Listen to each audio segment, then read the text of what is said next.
Happy Juneteenth, everybody. Today is a really special day, a day that commemorates freedom, and I'm celebrating by making myself shrimp and grits for brunch. It's amazing, and I'm going to tell you a little bit about the origins of shrimp and grits while we make this delicious food. It's really easy to make, and it has bacon in it, it has shrimp in it, it has cheese in it. So I promise you, you are not going to go wrong with this recipe. So the first thing I'm going to do is start off with 4 strips of thickly sliced bacon. And you're just going to let that bacon cook and get crispy. And then once that bacon gets crispy, we're going to put it to the side. We cook the bacon first because we want to use the bacon fat to cook everything in. And so we're going to prepare our shrimp to cook in that fat. And to do so, we're going to use some Cajun seasoning. Now I'm going to quickly mix up my own because it's really not that hard. And I'm just going to show you. I'm adding in some dried thyme leaves. I'm adding in a little bit of parsley. And then I'm going to add in my onion powder and garlic powder per usual. Adding in some paprika, some salt, some cayenne pepper, and some black pepper. While we stir up our shrimp and get it ready to go into the bacon grease, I'm going to tell you a little bit about Juneteenth, also known as Freedom Day. It is a day that commemorates when slavery officially ended in the US. Actually, this was after the Emancipation Proclamation was issued, but there were still some people in Texas who were enslaved. And so Juneteenth marks the day that those very last slaves were given their freedom. To freedom! So what does all of this have to do with shrimp and grits? I'm going to tell you in a second, but for now, we're going to get back to the recipe. So what you want to do with your shrimp is cook them for about 2 to 3 minutes on each side. You don't want to overcook them because when you do, they get all rubbery and gross, and you don't want that, okay? Your ancestors would not want you to be eating rubbery shrimp. So after I made my first batch, I went and made a second batch, and as you can tell, the seasoning has really formed a crust on the outside of the shrimp. If you are somebody who likes to add in sausage like they do in Louisiana, this would be the time that you do it. You're going to add the sausage into the gravy, but for me, I'm just going to go ahead and get started with cooking up our gravy. If you've made it this far, you might as well subscribe. Hit the like button and leave a comment if you have something to say. So back to our gravy. So what I did there is I added in some garlic. I added in 1 clove of garlic, some chicken broth, and a little bit of flour to help thicken it up. I then seasoned with some salt and some cayenne pepper, and I just let that cook through a little bit.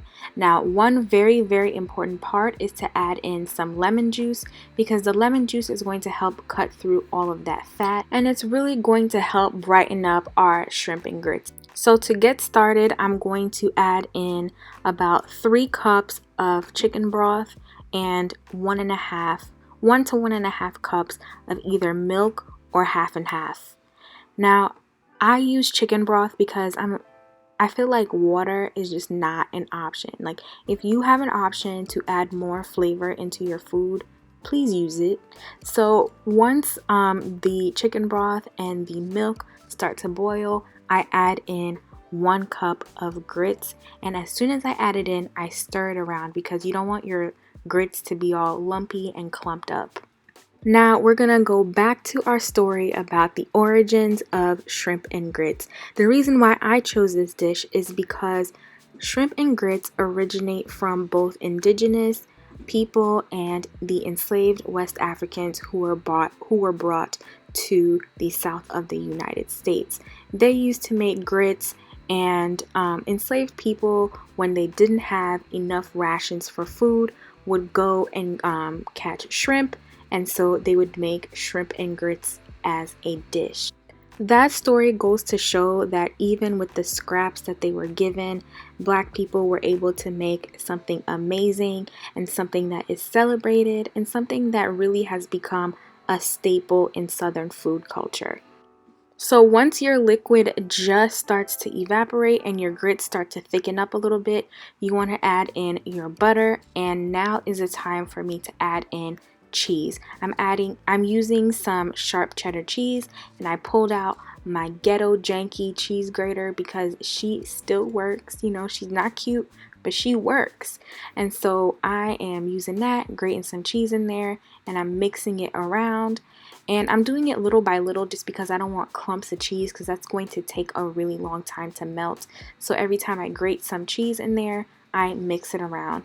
I don't like to use pre-shredded cheese as much, because when you buy pre-shredded cheese, they coat it with something that makes it not stick together in the bag, and that same coating is what makes it hard to melt when you put it in your food. At this point, you want to start serving your grits while they're hot. You do not want to let your grits just sit there, because when they get cold, they're going to get hard, they're going to get thicker and thicker the longer you let them sit. So you want to make the grits as soon as you're ready to serve them. So I'm going to go ahead and spoon in some of the gravy that we had made earlier.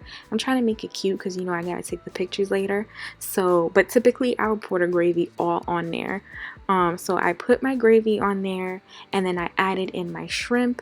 And then the next thing is I'm going to add my bacon on top of all of that. So what I did with the bacon after we fried it up is I just crumbled it into little pieces so that I could just put that on top of each plate of grits.